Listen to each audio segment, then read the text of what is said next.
Good evening. Take a slow breath and allow the noise of the day to fade away.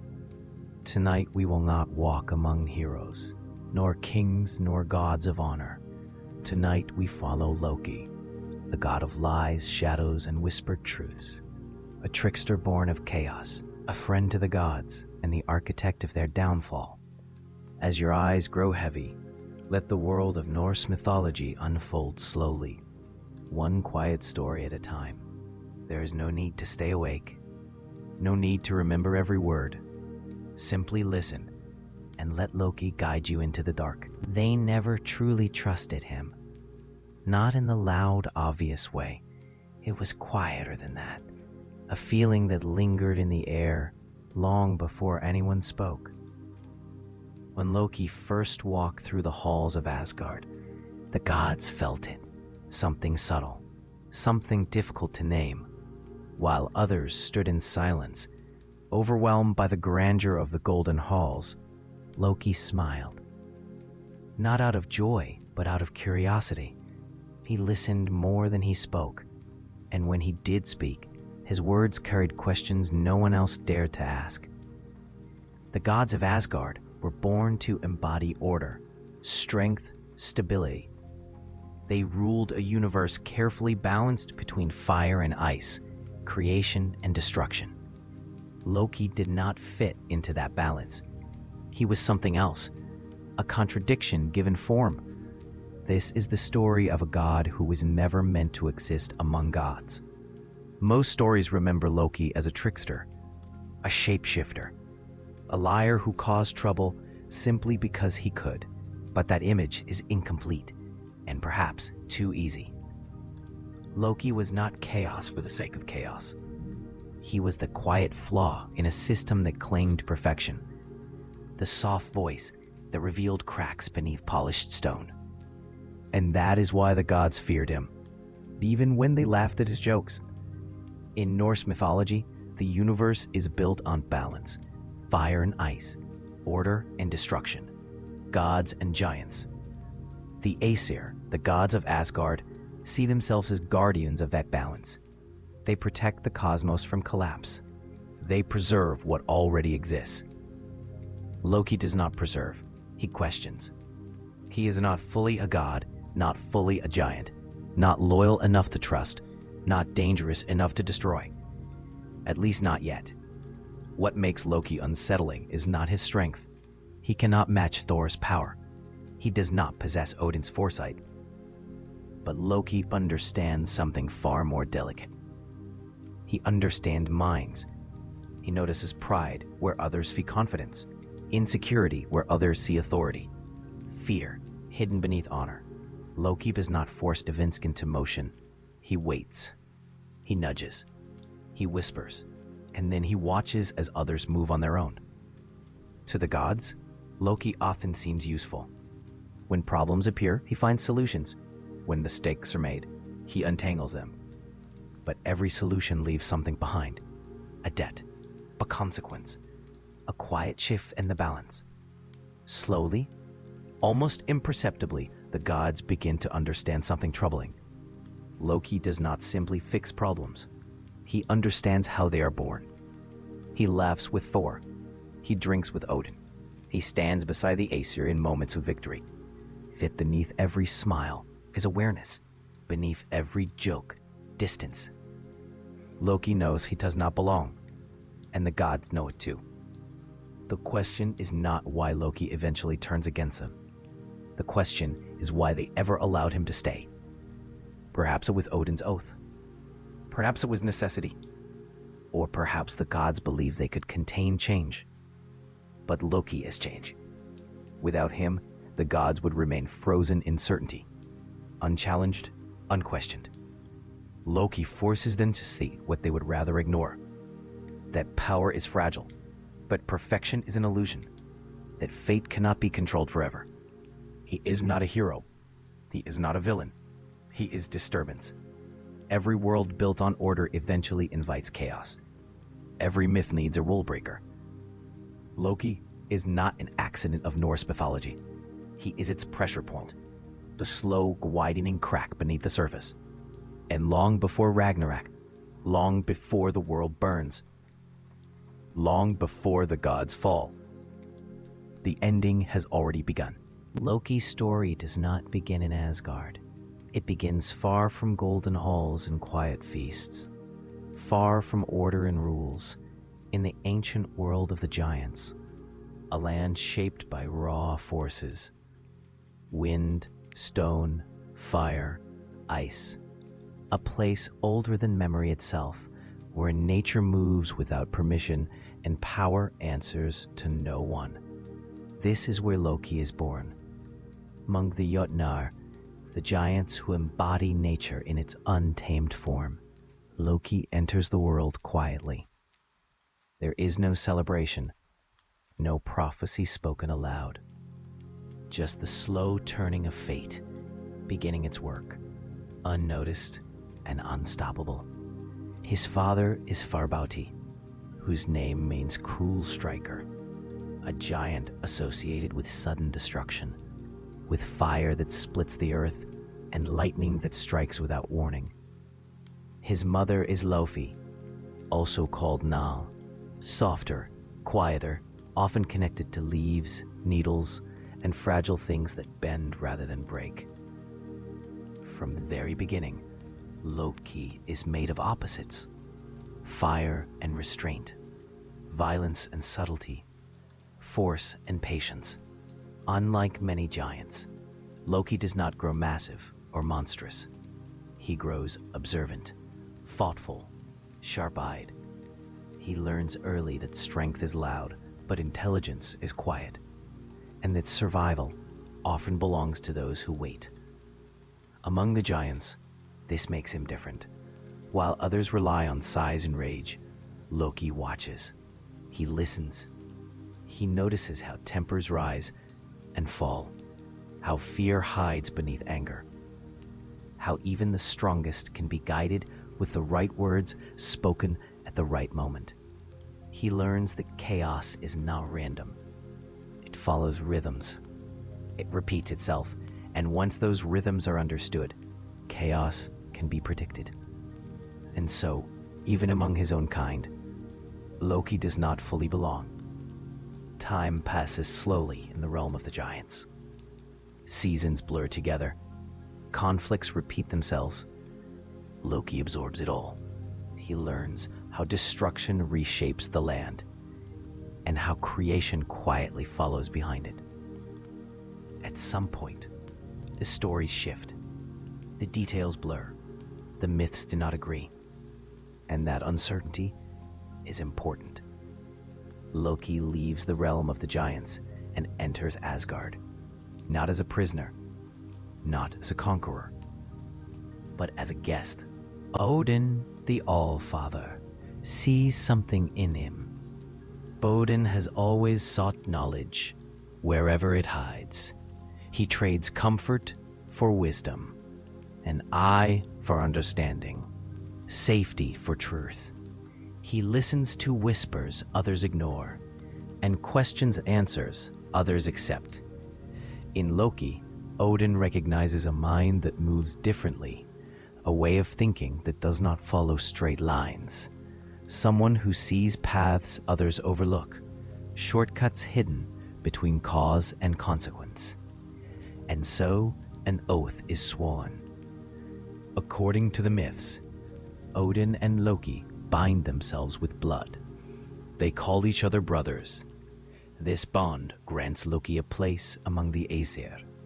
He is allowed to sit at their tables, speak in their halls, and walk freely through Asgard. On the surface, Loki has been accepted, but blood does not erase origin. The giants remain enemies of the gods. Every battle fought against them is a reminder of where Loki comes from. Every insult hurled at the Jotnar echoes quietly inside him, settling deeper with time. Loki is trusted when he is useful, tolerated when he is amusing, questioned when something goes wrong. He learns quickly that belonging in Asgard is conditional, fragile, and easily withdrawn. Yet Loki adapts. He studies the gods the way one studies a landscape. Slowly, patiently. He notices Thor's reliance on strength, how problems are met head-on without reflection. He notices Odin's hunger for control and knowledge, a hunger that never truly fades. He sees pride hidden behind claims of honor and righteousness.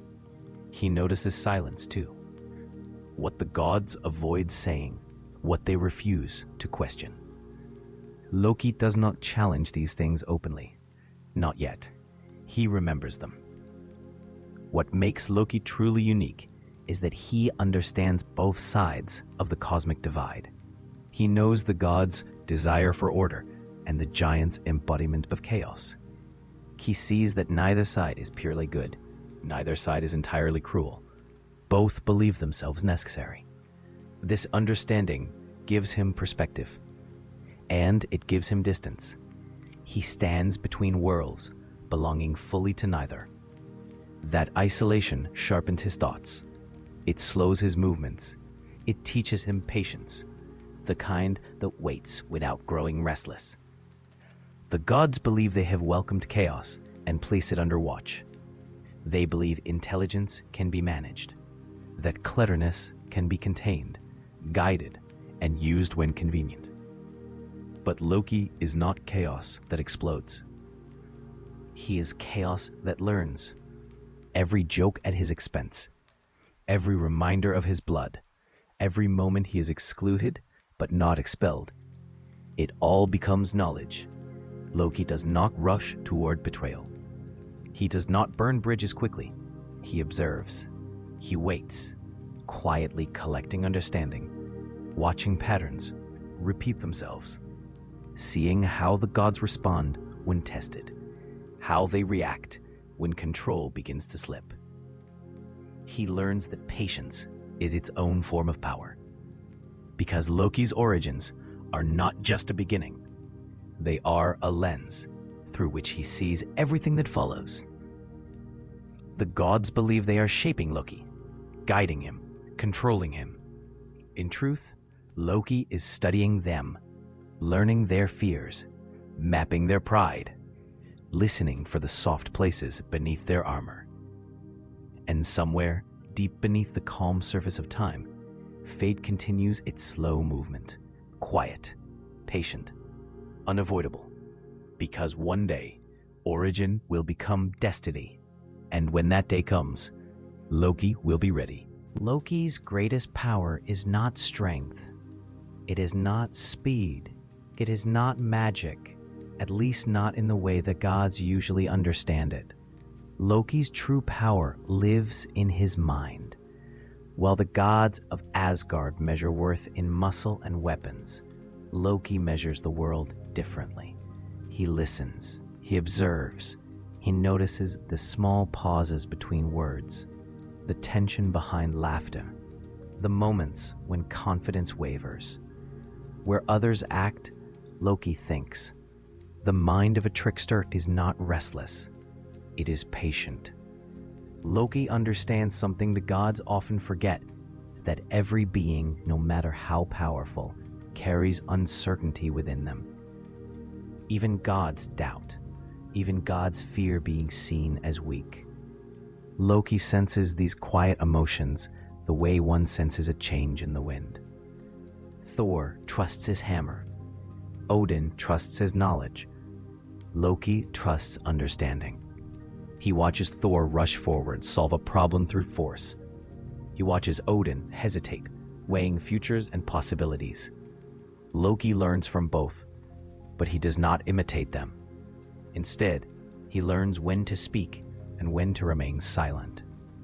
Silence, Loki discovers, makes others uncomfortable. In the still moments of feasts and councils, Loki listens. He lets others reveal themselves without realizing they are doing so.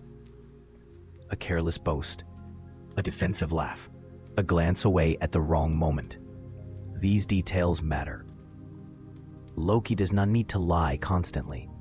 Often, he simply tells part of the truth and allows others to fill in the rest. The mind, he knows, prefers its own conclusions.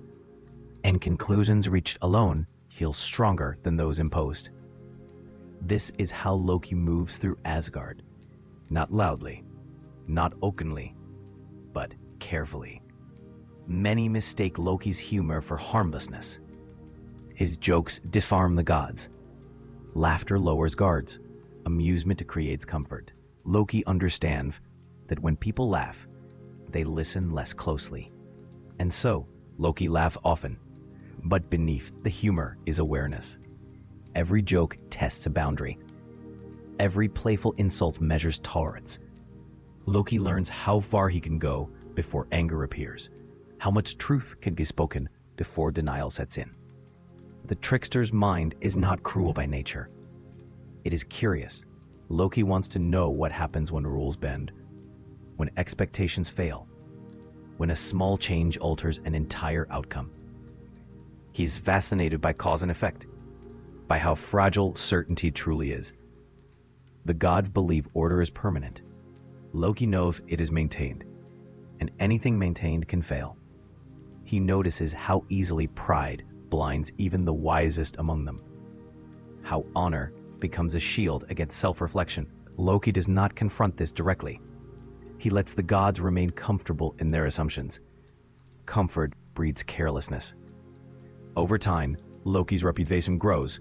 The gods come to expect mischief from him. They label him trickster, liar, nuisance. In doing so, they make a mistake.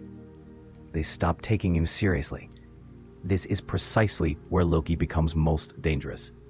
When a mind is dismissed, it is free to observe without scrutiny. Loki learns that being underestimated is a form of invisibility.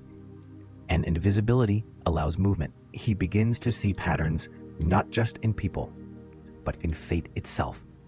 How one action leads quietly to another. How consequences often arrive long after the choice that created them. Loki understands that destiny is rarely sudden. It is slow, layered, patient. And patience is something Loki has learned well. He experiments gently at first. Small deceptions, minor disturbances, nothing that draws lasting anger. Just enough to see how the gods respond when plans unravel. He watches closely. Some gods grow defensive, some deny responsibility, some blame others. Very few look inward. This teaches Loki something important, that the gods' greatest weakness is not external threats. It is their refusal to question themselves. The trickster's mind is not satisfied with answers handed down by tradition. Loki questions everything. Why some are honored and others ignored. Why strength is praised but intelligence is mocked. Why obedience is valued more than understanding. These questions do not fade. They deepen. Loki begins to feel the quiet distance between himself and the gods widening. He stands among them, yet remains apart. Included, yet never fully accepted. Trusted, but never relied upon. This awareness does not turn into anger immediately. It becomes reflection. Loki wonders what his role truly is. Not the role assigned to him, but the one he is already playing without permission. The one who reveals flaws. The one who tests boundaries. The one who exposes truths others would rather keep hidden. A mirror is rarely loved. The gods prefer stories where they are flawless. Loki shows them stories where they are not. And even when he speaks lightly, the weight of truth lingers. Over time, Loki realizes something else. But the gods need him more than they admit. When plans fail, they turn to him. When problems become tangled, they ask for his help. They rely on the very mind they distrust. This contradiction settles quietly within Loki. He begins to understand that his position gives him access to secrets, to weaknesses, to moments of vulnerability. And access, more than power, shapes outcomes. The trickster's mind does not rush. It waits. It learns when to act and when to remain still, when to push and when to retreat. Loki becomes careful, deliberate, almost gentle in his movements. But gentleness does not mean innocence. It means precision. Loki is not driven by destruction alone. He is driven by curiosity, by the desire to see what lies beneath appearances. What happens when certainty is removed? When control slips? When gods are forced to confront the limits of their power? The gods believe Loki plays games. In truth, Loki is studying the board. And piece by piece, without sound or spectacle, the trickster's mind prepares the future. A future shaped not by strength or prophecy, but by understanding. Some of the greatest gifts in Asgard are born not from wisdom or planning, but from mistakes. And many of those mistakes begin with Loki, not because he intends destruction, but because he cannot resist curiosity. One quiet day, Loki cuts the hair of Sif, Thor's wife. The golden hair she treasures, the symbol of beauty and fertility, falls silently to the ground. It is a small act, almost playful. But when Thor discovers what has been done, his anger rises quickly and without restraint. Thor does not ask questions. He demands answers. Loki feels the familiar shift in the air, the moment when humor ends and consequences arrive. And for once, Loki does not laugh. He listens. He understands that this time, the balance has tilted too far. So Loki does what he often does best. He promises a solution. He tells Thor that the hair will be replaced, not just replaced, but improved. Golden, living, more beautiful than before. Thor hesitates, but he allows Loki to leave. And so, Loki travels once more beyond Asgard into the world of the dwarves, beings of deep earth and quiet craft, masters of patience, shapers of impossible things. Loki approaches them, not with threats, but with words. He speaks carefully. He praises their skill. He suggests a challenge, a test of craftsmanship. The dwarves listen. From their forges emerge wonders. Sif's new hair, woven from gold that grows like living strands. Odin's spear, Gungnir, which never misses its mark. Freyr's ship, which always finds favorable winds and folds small enough to fit in a pocket. These gifts calm Thor's rage. The gods marvel. Balance seems restored. But Loki is not finished. Curiosity nudges him again. He whispers another challenge, another test. This time with higher stakes. Loki wagers his own head, confident not in strength, but in timing and distraction. The dwarves work again, deeper, harder, more focused than before. And from their efforts come treasures that define the gods themselves. Mjolnir, Thor's hammer, heavy, unstoppable, a symbol of protection and destruction both. Draupnir, Odin's ring, from which wealth multiplies endlessly, drop by drop.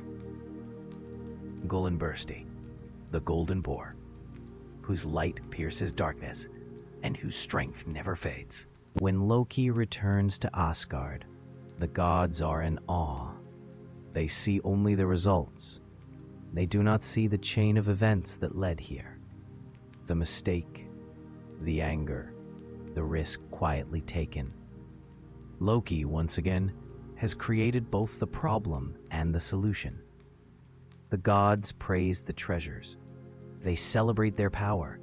Thor grips Mjolnir and feels invincible. Odin accepts the gifts with measured satisfaction. Yet something subtle has changed. The gods now depend on objects, on tools, on weapons forged to compensate for what they lack. And Loki notices this. He notices how Thor's confidence settles fully into the hammer, how Odin's authority becomes tied to symbols and artifacts. Loki sees that power, once externalized, becomes fragile. Lose the object, and strength falters. Loki never says this aloud. He does not need to. He simply watches. Once again, Loki has proven useful. Once again, he has saved the gods from the consequences of his own actions. And once again, they allow him to stay. The gods do not realize what this teaches him. That chaos can create order. That mistakes can birth miracles. That control is often an illusion crafted after the fact. Loki learns that influence does not come from ruling, but from shaping circumstances, from guiding events so gently that no one notices the hand behind them. These treasures become legends, stories told across realms, symbols of divine authority. And Loki remembers something important, that none of them would exist without him. Not the hammer, not the spear, not the ring. Loki is not the god of strength. He is not the god of wisdom. He is the god who sets things in motion. And motion, once begun, does not easily stop. As the gods admire their treasures and rest in comfort, Loki grows quieter, thoughtful, aware that every great creation carries the seed of future loss. He understands now that the gods' greatest weapons are also their greatest attachments. And attachments, when tested, can break. Loki does not smile at this thought. He simply remembers it. And in the soft glow of golden halls and forged miracles, the trickster's understanding deepens. Because even the most beautiful gifts can shape destiny. And destiny, once shaped, remembers who touched it first. Loki is never just one thing. This is what unsettles the gods most. While others in Asgard are defined by a single role, a single shape, a single purpose, Loki changes, easily, quietly, sometimes without warning. Shape-shifting is often spoken of as a power, but for Loki, it is something deeper. It is understanding. Loki does not change form simply to deceive. He changes because no single shape ever feels complete. To remain fixed, to be only one thing forever, feels like a kind of silence he cannot endure. So Loki becomes many things. A bird riding the air with effortless calm. A fish slipping unseen through dark water. An old woman bent and quiet, listening while others speak freely. Each form teaches him something new. When Loki moves as an animal, he learns instinct. When he moves as another being, he learns perspective. He begins to understand how the world feels from places the gods never look. The gods of Asgard see shape-shifting as trickery, as deception, as dishonesty. But Loki knows the truth is more complicated. To change shape is not always to lie. Sometimes it's to reveal. Loki notices that the gods themselves wear masks, even when their bodies do not change. Thor hides doubt behind confidence. Odin hides fear behind wisdom. Honor becomes a costume worn carefully in public, then set aside in private. Loki simply makes the masks visible. He understands that identity is flexible. That names and titles are agreements, not absolutes. And this understanding places him further apart from the gods, who cling tightly to the roles fate assigned them. God of Thunder, Allfather, Guardian, Warrior. Loki does not want a single word to define him. There are moments when Loki becomes someone else so completely that even he forgets where the boundary lies. The shift is gentle, almost soothing. To step outside oneself can feel like rest. And in those moments, Loki feels something close to freedom. The gods do not understand this. They believe identity must be stable to be trustworthy. They fear what cannot be easily named or controlled. So they call Loki a liar. But Loki knows that lies and truth are not opposites. They are tools. A lie can reveal a truth someone is not ready to face. A truth can be used to deceive just as easily as a falsehood. Loki watches how the gods react to change, how uncomfortable they become when expectations fail, how quickly they reach for punishment when certainty slips away. This teaches him something important, that rigidity creates fear, and fear creates mistakes. Loki's shape-shifting is not random, it is careful, intentional. Each form chosen for a reason, each change a quiet question posed to the world. What happens if I am not what you expect? What happens if your certainty dissolves? The answers are always revealing. Sometimes the gods laugh, sometimes they grow angry, sometimes they pretend nothing happened at all. But inside, something shifts. Loki begins to feel the weight of being unseen even when present. Known by name, but not understood. Welcomed, but never fully accepted. And so, he continues to change, not to escape himself, but to search for himself. Identity, Loki realizes, is not a single truth waiting to be discovered. It is movement. It is experience. It is the space between forms. This realization isolates him further from the gods, who fear what cannot be pinned down. They want certainty. Loki embodies uncertainty. Yet uncertainty is where growth lives. Loki does not speak this aloud. He does not need to. His existence already asks the question. In Asgard's golden halls, surrounded by gods who believe themselves eternal and unchanging, Loki moves softly through many shapes, many roles, many perspectives. And with each transformation, he drifts a little farther from the version of himself the gods think they know. What remains is something quieter, more complex, more difficult to control. Loki is not losing himself. He is discovering that there was never only one self to begin with. And as the night deepens and forms blur together, Loki rests briefly between shapes, listening to the slow rhythm of fate continuing its work, unhurried, unstoppable, just like him. Loki is often remembered for chaos, but chaos is not the whole story. There are moments in Loki's life that are quiet, soft, almost still. Moments shaped not by tricks or schemes, but by connection. Loki does not love the way the gods expect him to. His love is not loud. It does not demand attention. It does not seek admiration. Instead, it settles gently, like something fragile that must be protected from sudden movement. His wife is Sigyn. Sigyn is rarely spoken of, yet her presence is constant. Where Loki moves and shifts, Sigyn remains, calm, steady, unwavering. She does not try to change him. She does not ask him to be simpler, quieter, or easier to understand. She accepts him as he is. This alone sets her apart. While the gods question Loki's loyalty, Sigyn never does. Her devotion is not blind, but chosen, and choice gives her strength. With Sigyn, Loki experiences something unfamiliar. A bond that does not require performance, no cleverness, no deception, no constant proving of worth. In her presence, Loki rests. But even here, contradiction remains.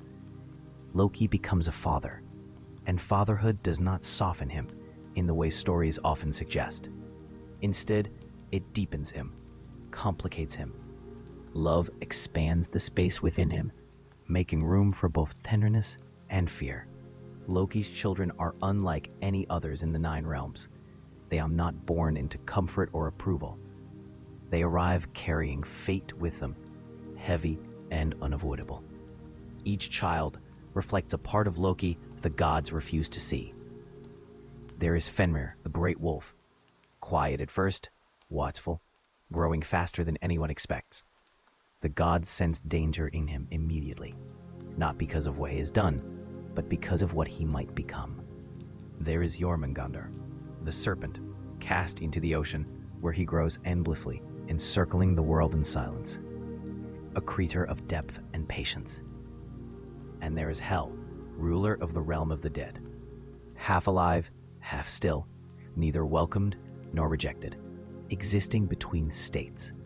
Much like her father, the gods see monsters. Loki sees children. This difference in perspective creates a fracture that never fully heals. The gods fear what they cannot control, and so they act quickly. They bind Fenrir. They cast Jormungandr into the sea. They send Hel away to rule the dead. These decisions are framed as necessary, as protection and wisdom. But Loki feels the cost. For the first time, the distance between Loki and the gods becomes deeply personal. This is no longer about jokes or insults. It is about loss, about power exercised without understanding. Sigyn remains beside him through this quiet grief. She does not demand vengeance. She does not push him toward anger. Her presence is steady, grounding, even as the world shifts. Loki does not rage immediately. He remembers. He carries the memory of how easily the gods justify cruelty when it wears the mask of order. He remembers how quickly love becomes a liability in their eyes. Family teaches Loki something the gods never could, that attachment creates vulnerability, that love invites pain, that caring deeply is both a gift and a risk. The gods believe Loki's family proves his untrustworthiness, that affection makes him weak. They are mistaken. Love does not weaken Loki. It sharpens him. It gives him something worth protecting, something worth losing, something worth waiting for. Loki begins to understand that the gods' greatest fear is not chaos. It is connection they cannot control. As the halls of Asgard glow softly in the night, Loki sits beside Sigyn, listening to the quiet movement of time. He knows that something irreversible has happened. A line has been crossed, not by him, but by the gods. And though Loki remains calm, though he speaks softly and moves carefully, something settles deep within him, a patience shaped by love, a resolve shaped by loss. Because family changes everything. And from this moment on, Loki's story is no longer just his own. It belongs to those he loves. The gods call them monsters. They speak the word softly at first, then more firmly, as if repetition might make it true. But before they are monsters, they are simply born. Each of Loki's children enters the world quietly, without understanding the weight that others will place upon them. They do not arrive with intent or malice. They arrive with breath, with movement, with life. It is the gods who decide what they will become. Fenrir grows faster than expected. At first, he is small enough to sit near the gods, small enough to be watched without fear. His eyes are calm, curious. He listens more than he moves. But size changes things. As Fenrir grows, so does the unease around him. The gods whisper among themselves. They speak of prophecy, of futures they would rather avoid. They do not ask who Fenrir is. They ask what he might do. And possibility is enough to condemn him. They bring chains to bind him. First light ones, then heavier. Fenrir breaks them all, not in anger, but in confusion. He does not understand why trust has turned into restraint. When the final binding comes, it is hidden behind reassurance. A test of strength, they say a game. Only Tyr dares to place his hand in Fenrir's mouth, a quiet promise of good faith. When the chain tightens and does not break, Fenrir understands. Trust leads him. The gods lose Tyr's hand that day, but Fenrir loses something greater. He learns what betrayal feels like.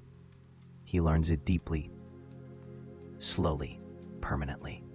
Jormungandr is treated differently. The serpent is taken to the sea, far from voices and judgment, thrown into the depths where sound fades and time stretches. There, alone, Jormungandr grows. He grows without anger, without haste. He circles the world patiently, learning its shape, becoming part of it. The ocean holds him, teaches him stillness, teaches him waiting. Hel is sent away as well, to rule the realm of the dead. Not as punishment, they claim, as responsibility, as necessity. She accepts the realm quietly. She does not argue. She does not resist. She governs with balance, neither cruel nor kind. Half of her remains warm with life. Half of her belongs to stillness. She understands transition. She understands endings. The gods call this order. Loki feels the distance. He does not scream. He does not strike. He does not rush to undo what has been done. He watches as his children are scattered across the realms, placed carefully out of reach. This is not chaos. This is control. Sigyn stays close. Her silence is not weakness. It is presence.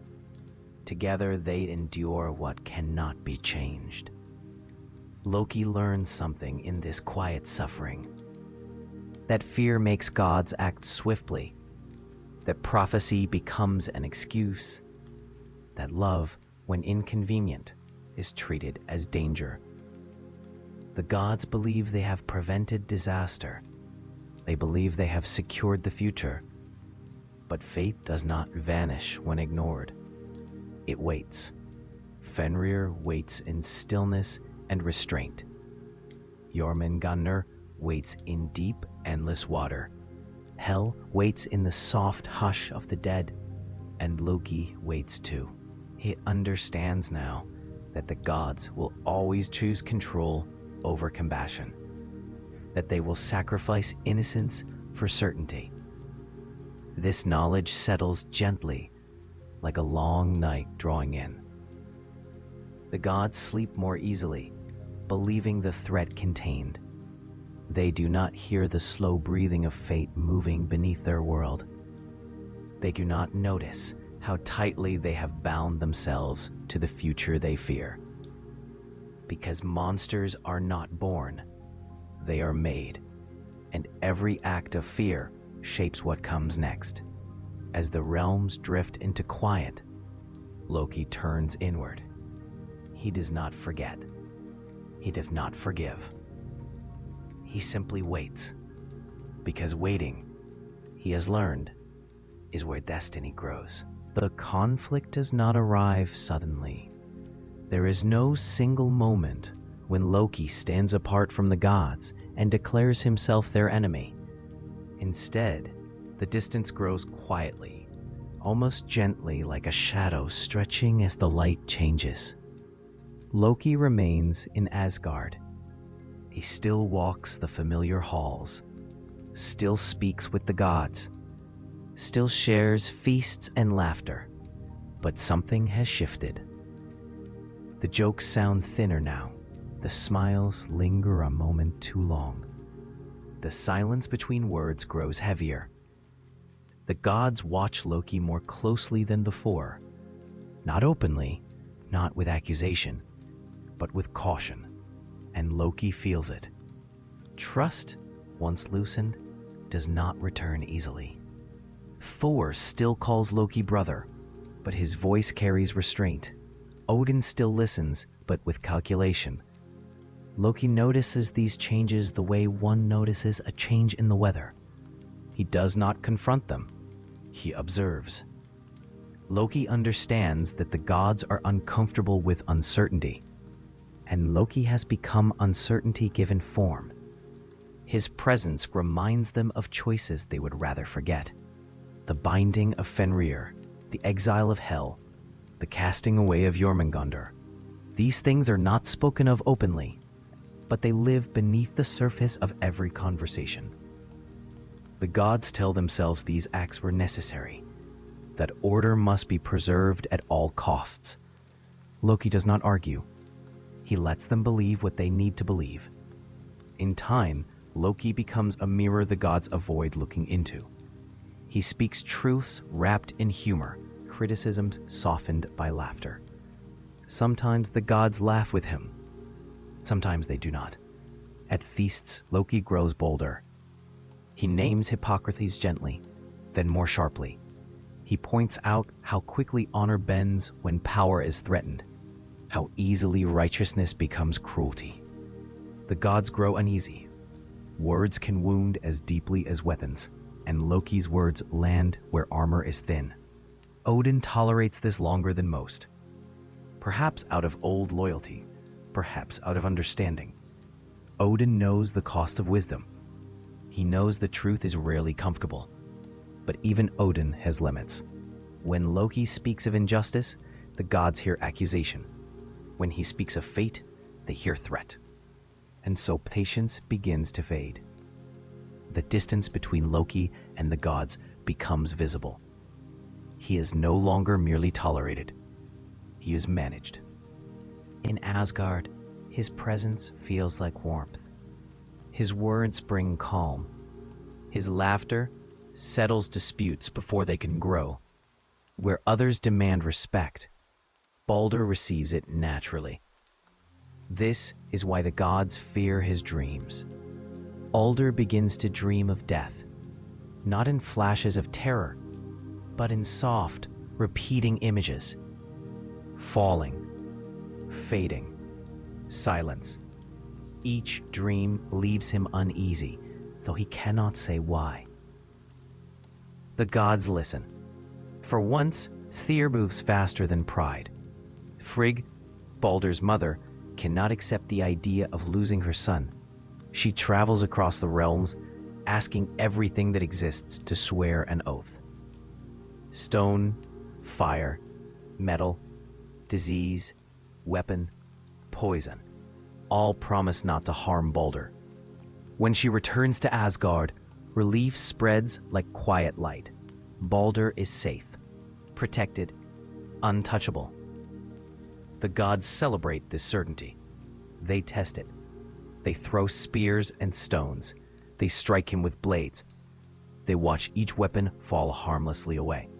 Balder stands calmly at the center, smiling as danger dissolves around him. Laughter fills the air. Only one god does not laugh. Loki watches. He does not smile. He does not interrupt. He notices what others miss. Certainty always leaves something uncovered. Disguised as an old woman, Loki approaches Frigg. His voice is gentle, curious, unthreatening. He asks simple questions, careful ones. Is everything truly sworn an oath? Frigg answers without suspicion. She speaks of her journey, of her care, of the one thing she overlooked: mistletoe. Too young, too small, too harmless to ask. Loki thanks her, quietly. He leaves without urgency, without excitement. He does not rush. He does not celebrate. He simply understands. That is all the trickster ever needs. Loki fashions a small dart from mistletoe. Thin, light, almost nothing. It fits easily in the hand. Later, among the gods, Loki approaches Hoir. Blind, gentle, standing apart from the games, listening to laughter he cannot see. Loki speaks softly, offers guidance, a chance to join the joy. He places the dart in Hothir's hand and aims it for him. Just a game, Loki says, and Hothir believes him. The dart flies. It does not bounce away. Balder falls. There is no roar, no thunder, only silence. The world pauses. The gods rush forward, but it is already done. The warmth Balder carried leaves with him. Something bright disappears from Asgard, and nothing replaces it. Grief moves slowly at first, then all at once. The gods demand answers. Cries echo through the halls. Odin knows, Frigg knows, Loki knows, but nothing can be undone. They send a messenger to Hel, begging for Balder's return. She agrees on one condition, that every being must weep for him. Everything does. Stone, tree, animal. Everything except one. An old woman in a cave. Her tears do not fall. Loki again. And so Balder remains among the dead. This moment changes everything. The gods' certainty shatters. Their belief in control fades. The laughter of Asgard never sounds the same again. Loki does not flee immediately. He does not boast. He does not explain himself. He watches grief settle in. He has not acted out of rage, nor madness, nor joy. He has acted out of understanding. That perfection invites destruction. That invulnerability creates blindness. That fate does not need force, only direction.